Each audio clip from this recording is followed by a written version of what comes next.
dando continuidade à nossa aula de logística, vamos falar agora um pouco de distribuição física, aquela parte da logística que trata da saída dos produtos em relação aos clientes.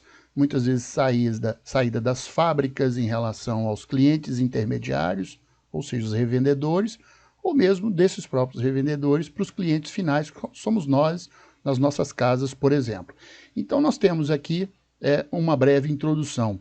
Por que a gente trabalha com distribuição física? Porque os consumidores não se encontram próximos, na maioria das vezes, dos recursos que lhes são necessários. Então, esses recursos precisam vir até a nossa casa, ou no mínimo próximo à nossa casa, onde a gente possa comprar. Então veja que um produto que é produzido no norte do país ou no sul do país, nós que estamos aqui na região sudeste, precisamos desse produto, gostamos desse produto, mas a gente não vai lá na região norte comprar, né, e trazer depois esse produto, nem lá no sul. Na verdade, o interessante é que a empresa mande para cá, ou para minha casa, ou para um supermercado, por exemplo, ou uma loja, num shopping, onde eu possa ir comprar. E isso é o papel da distribuição física.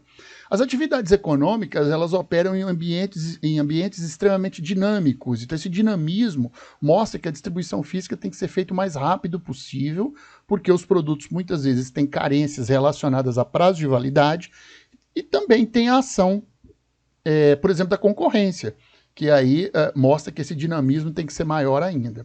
A logística, ela tende a ser uma evolução natural do pensamento administrativo. Então, quando a gente faz a gestão, a administração da empresa, a gente já pensa nessa distribuição dos produtos, a gente já precisa pensar nessa entrega, nessa chegada do produto até o cliente e como isso será feito. Sempre foi pensado assim e, obviamente, com a evolução, com o passar dos anos, criou-se a logística para viabilizar isso.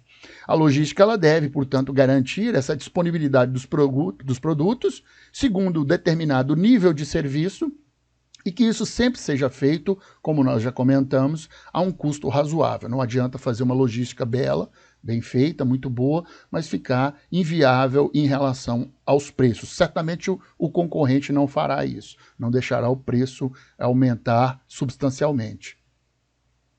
Como definição, a distribuição física é o ramo da logística que trata da movimentação, da estocagem e do processamento de pedido dos produtos finais da empresa. Em geral, a distribuição física não trabalha com matéria-prima, em geral, tá? Ela prefere trabalhar muito mais com a parte dos produtos já com valor agregado, produtos já acabados ou semi-acabados. Ela acaba por absorver cerca de 2/3 dos custos logísticos, porque é uma atividade extremamente complexa. Observe que você levar produtos ao mercado, eventualmente até a casa dos clientes, é uma atividade complexa e acaba sendo custosa, portanto, esse 2/3 aí faz jus a essa complexidade. E trata dos bens acabados ou semi-acabados, como eu já comentei. Nós temos um exemplo aqui até um pouco interessante, até um pouco antigo mesmo, mas que ilustra bem o sistema de distribuição física adotado pelo correio, onde nós temos aqui aquelas caixas postais que ficam em determinados locais. Ainda já está um pouco em desuso em grandes cidades, mas em pequenas cidades a gente vê muito. Nós temos agências centrais de correios, aquelas grandes agências de correios, onde a gente pode botar carta lá também. Aqueles postos menores que ficam em shoppings, em campos universitários, né? Então nós temos esses postos aqui de correios, e nós temos a internet também, porque é possível hoje você encaminhar diversas coisas, informações, cartas, etc., pela internet. Tudo isso aqui precisa ser, de certa forma, conectado com centros de triagem.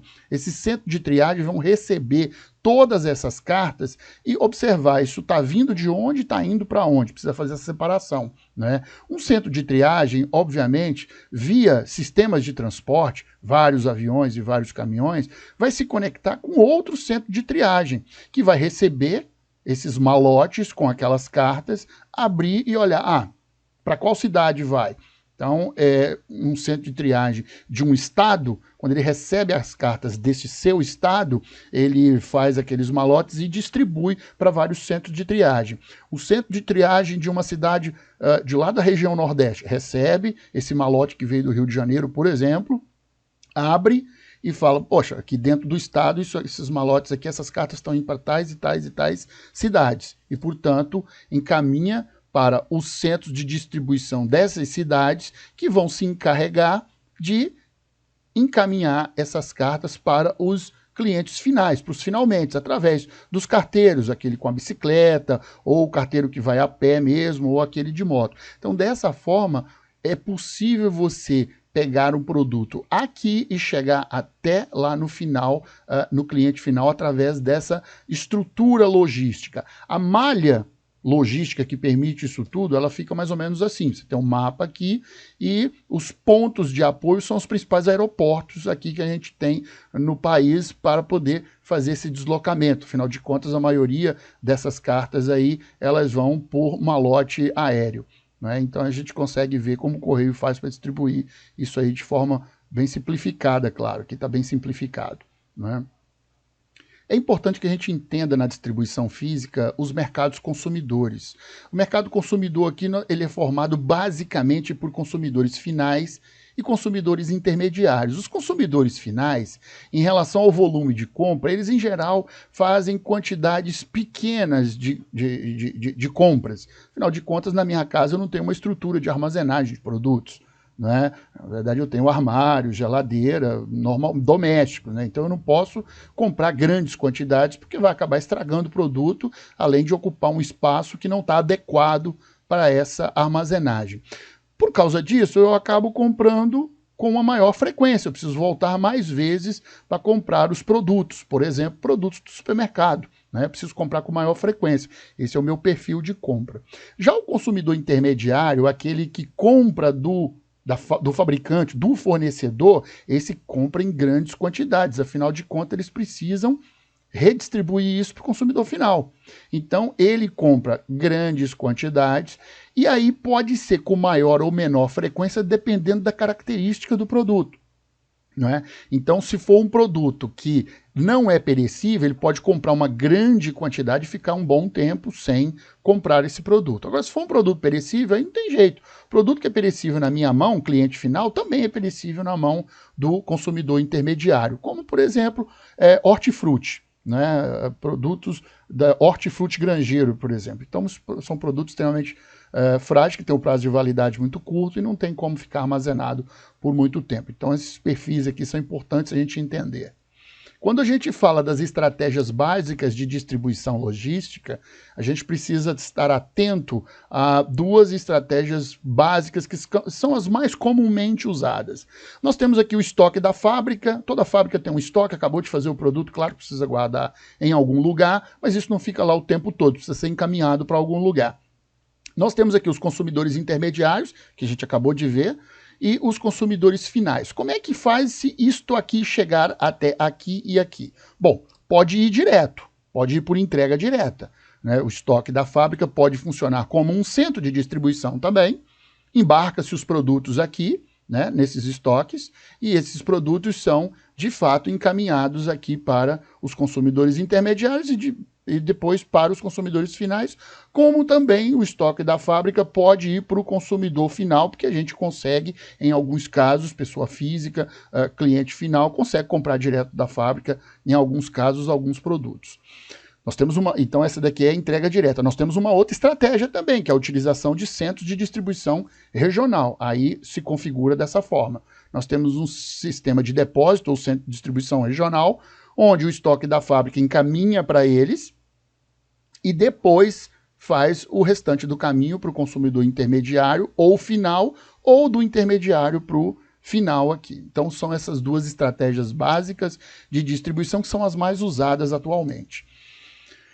Os níveis de administração dentro da distribuição física. Como é que a gente trabalha a distribuição física sob a ótica estratégica, tática e operacional? Como é que isso se divide lá dentro? Bom, sob a ótica estratégica, a distribuição física, tratando-se da distribuição física, nós temos os planejamentos mais gerais. Isso, a estratégia é essa, são planejamentos mais gerais. Desenho da rede logística, por exemplo.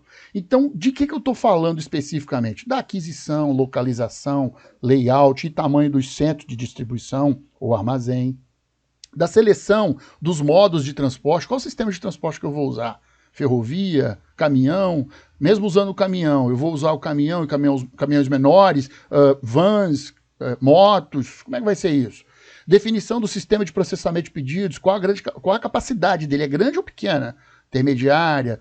E vou usar distribuição própria ou terceirizada, eu vou ter frota própria ou vou ter frota terceirizada. Já no tático, ele pensa o seguinte, bom, já planejou aqui, já desenhou a rede, então vamos planejar agora a utilização desses recursos da rede? Então eu preciso trabalhar a utilização eficiente dos recursos. Aí eu estou falando de quê? De nível de carregamento dos veículos de transporte, quer dizer, a partir de que quantidade de produtos que tem no meu caminhão, que eu já posso considerar que esse caminhão pode sair para fazer a entrega sem dar prejuízo. Porque eu não posso ficar esperando, muitas vezes, eu não posso ficar esperando o caminhão encher até 100% de carga. Por quê? Porque alguns produtos que já estão lá dentro do caminhão já estão na hora de eu entregar para o cliente, senão eu vou começar a atrasar. Então, às vezes, eu tenho que sair, para não atrasar o cliente, eu preciso sair com o caminhão não totalmente cheio. Mas eu preciso estabelecer o seguinte, esse não totalmente cheio equivale a quantos por cento do carregamento? Por exemplo, eu posso afirmar, através dos cálculos, eu já cheguei a uma conclusão de que se eu tiver com o caminhão carregado pelo menos 75%, pode liberar ele para sair para distribuição, que ele não vai me dar prejuízo. Então, é disso que eu estou falando, esse nível de carregamento. Taxa média de ocupação da área do centro de distribuição, mais ou menos a mesma lógica. Qual a ocupação média da área do CD? Eu posso revisar isso depois, se eu pensar direitinho aqui essa taxa média de ocupação, eu posso voltar aqui no estratégico e falar, olha, eu preciso redimensionar isso aqui porque o centro de distribuição está grande demais ou pequeno demais. A ociosidade dos equipamentos de transmissão de pedidos, quer dizer, eu preciso de um sistema de processamento de pedidos tão poderoso que vai ficar a maior parte do tempo ocioso, afinal de contas ele tem custo, né? E a escolha sazonal dos espaços, ou seja, eu trabalho com várias cargas e essas cargas elas têm endereçamento no meu centro de distribuição. Então elas têm um local para ficar guardada. Esse local ele é fixo, ele nunca muda, ou eu posso mudar à medida que eu identifico que os produtos têm sazonalidade. Produtos relacionados a datas comemorativas, como Natal, festa junina, por exemplo, eles podem mudar de lugar, eu preciso definir isso. E depois nós temos o nível operacional, que aí trata da supervisão e execução de tarefas rotineiras. Então é recolher produtos de estoques, produtos que já estão para vencer, ninguém recolhe produto de estoque já vencido. Isso é um erro. A gente tem que recolher antes de vencer. Carregar esses veículos, como é que a gente vai carregar, em qual local que o veículo vai ser atracado, quais empilhadeiras vão trabalhar para carregar esse veículo, embalar produtos quando o produto precisa de uma segunda embalagem, por exemplo, manter os registros dos níveis de inventários, ou seja, os estoques, quantidades para poder fazer pedidos de ressuprimento e preparar os pedidos efetivamente de ressuprimento de estoques, em termos de quantidade, especificação, tipo de fornecedor, qual é esse fornecedor, prazo de entrega e uma série de outras informações relacionadas à operacionalidade do meu CD. Nós temos aqui uma parte de compensação de custos também. É importante a gente saber que em distribuição física, qualquer alteração que você faz numa das três atividades primárias, transporte, manutenção de estoque ou processamento de pedidos, reflete nas outras duas. Quando você mexe em uma, reflete na outra. Por exemplo, se eu aumento aqui a quantidade de armazéns e de estoques, vai aumentar o meu custo de estoque. Em compensação, vai reduzir o meu custo de transporte. Por quê? Porque quando eu tenho produto em estoque, eu não preciso ficar transitando para lá e para cá com o veículo para buscar mais produtos, né? Você veja que o custo de processamento de pedidos ele aumenta um pouco também, porque cada vez que você aumenta a quantidade de estoque, você tem mais pedidos a ser feito para poder ressuprir, para poder ter esses produtos. Em compensação, você não precisa ficar com aquele movimento pendular, ou seja, para lá e para cá com o veículo de transporte, trazendo mais produtos, afinal de contas você já tem o produto. Para eu saber qual o ponto ideal dessas curvas aqui, né, porque senão isso aqui vai infinitamente diminuindo e infinitamente crescendo. Eu entendi operação da curva aqui, do gráfico aqui, mas qual seria o ponto, então, ideal para eu ter uma quantidade razoável de armazéns ou de produtos em estoque? Basta que eu crie a curva do custo total. A curva do custo total é o somatório de todos os pontos das três curvas aqui. Você faz o somatório dessas três curvas, plota essa curva num gráfico, ela vai ter esse aspecto aqui. Observe que a curva do custo total é resultante, portanto o custo vai diminuindo, chegou aqui no vértice, parou de diminuir, começa a aumentar de novo. Quando você rebate esse vértice aqui, se tivesse os números aqui em escala, no eixo das abscissas, nós teríamos aqui a quantidade ideal em estoque aqui, ok? Falando ainda em compensação de custos, mas tratando agora mais para o lado do sistema de transporte, você observa que eu tenho aqui as disponibilidades de veículos, de sistemas de transporte, o aquaviário, né, navios, embarcações de forma geral, ferroviário, as ferrovias, o rodoviário, os caminhões e o aeroviário, os aviões. Né? Qual seria o melhor para eu transportar? Bom, primeira coisa é que não existe um sistema de transporte que seja melhor do que o outro. Existe um mais adequado do que o outro para determinada carga, para determinado cliente, em determinado local de operação, com determinada urgência ou não.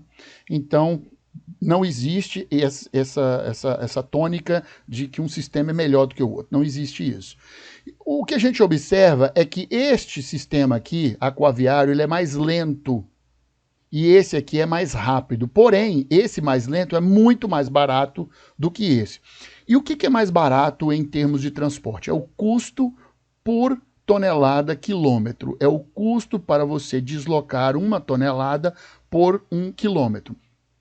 Esse é um cálculo interessante porque é a maneira correta e justa que você tem de comparar veículos diferentes que trafegam em locais diferentes, em direções diferentes. Por exemplo, como é que eu calculo o custo de transporte de um container daqui para a Inglaterra, se eu for comparar o caminhão com o navio? Bom, primeira coisa, seria impossível porque o caminhão não vai andar na água.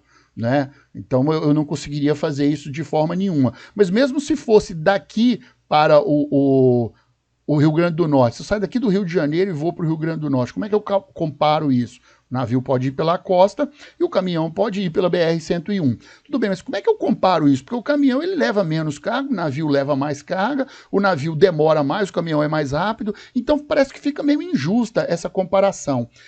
A justiça vem exatamente nisso, é quando você pega o custo total dos dois veículos e divide pela quantidade de carga que ele está levando e pela distância que ele percorreu.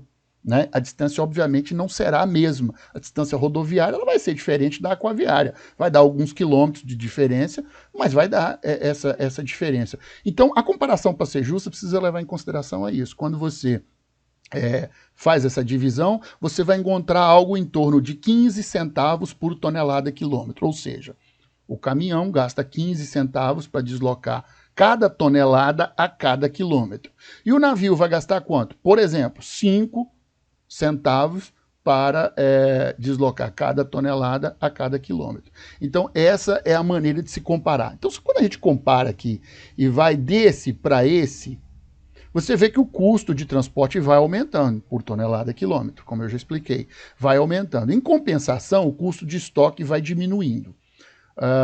Por que isso? Porque quando você usa um sistema de transporte mais rápido, o seu estoque, você não precisa ter ele muito grande. Por quê? Porque como ele é rápido, ele pode repor com relativa facilidade. Como esse aqui é mais lento, você acaba tendo que levar uma quantidade de estoque muito grande, porque ele vai demorar muito para voltar com mais estoque. Então você precisa pedir uma quantidade muito grande.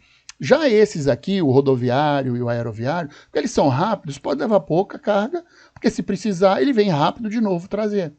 Não é? Então por isso é que fica afetado dessa forma. A curva do custo de processamento de pedidos, ela fica constante, porque na verdade você fez uma modificação interna, você não alterou aqui os seus processamentos de pedidos, você não alterou a quantidade a ser vendido. Você fez uma operação de mudança interna aqui, uma mudança operacional apenas.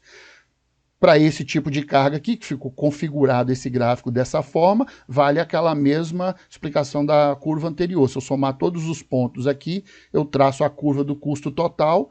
rebato aqui o vértice e vai apontar para o ferroviário. Isso mostra que o ferroviário é o melhor sistema de transporte? Em hipótese alguma. Mostra que para essa configuração dessa curva, ele foi o mais adequado. Numa outra situação de outro produto, em outro mercado, essa curva poderia pender para a direita aqui e mostrar que o rodoviário seria mais adequado.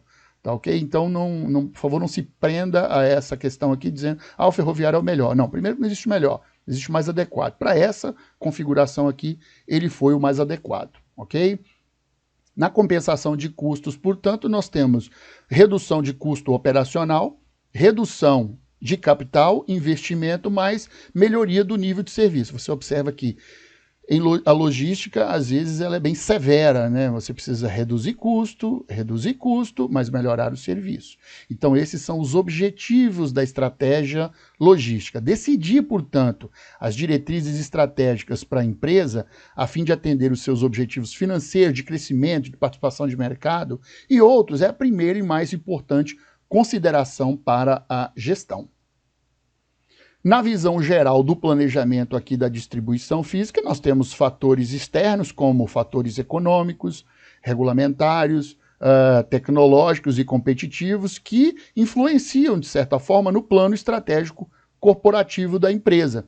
Plano estratégico corporativo da empresa que configura-se com esses pilares aqui de marketing, de finanças e de manufatura e logística, que estão inclusive aqui agrupadinhos. Por quê? Porque um depende intrinsecamente do outro. Manufatura não vive sem a logística e vice-versa, né? Então, esses aqui vão, obviamente, influenciar o marketing. Não adianta fazer propaganda se não consegue entregar e se não consegue fabricar.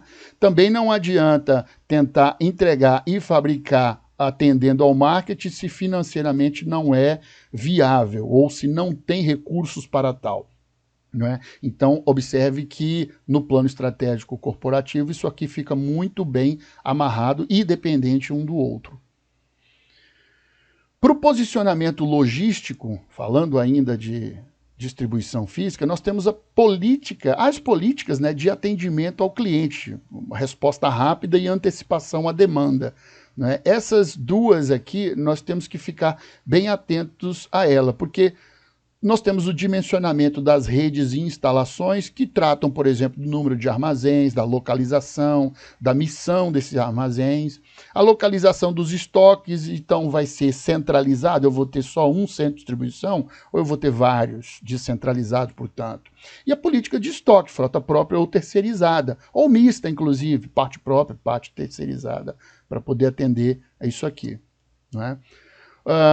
A logística e a distribuição física, ela tem um relacionamento interessante com o marketing, porque o marketing ele obtém a demanda para vender através dos esforços promocionais. Mas quem entrega? A distribuição física, que contribui para aumentar essa demanda. Por quê?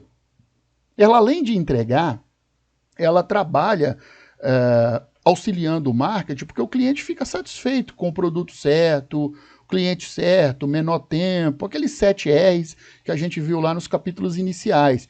Então, quando você adquire um produto e ele é entregue de forma correta, no tempo previsto, impecavelmente, você fica satisfeito e eventualmente volta a fazer essa compra nesse local. Portanto, isso acaba contribuindo para o marketing da empresa. Porém, isso é uma atividade de distribuição física, né? Então, atender à demanda gerada pelo marketing, quando ele faz as propagandas, com os esforços promocionais, é uma tarefa da distribuição física. A distribuição física garante que aquilo que o marketing vendeu será entregue.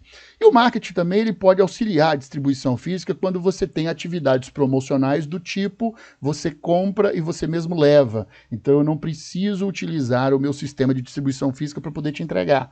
Mais ou menos aquelas promoções que a gente vê. Você vai comprar um sofá e se você levar, você tem um desconto de 10%. Né? Se você não for levar o sofá, se for precisar a empresa entregar, aí o preço é cheio. Né? Isso, de certa forma, alivia o sistema de distribuição física da empresa, caso você possa embarcar aquele sofá ali no seu veículo e levar.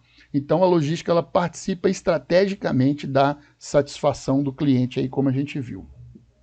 Nós temos relacionamento com a produção também. Então a distribuição física se relaciona com a produção, programando as ordens de ressuprimento, ou seja, o lead time, aquele ressuprimento dos produtos, dos armazéns, e definindo as cargas de produção nas fábricas. Muitas vezes as fábricas ficam condicionadas aos sistemas de distribuição física, porque os produtos precisam chegar em determinada quantidade, muitas vezes a fábrica quer mais, mas infelizmente o mercado não tem, e a gente acaba condicionando uma coisa à outra, ok?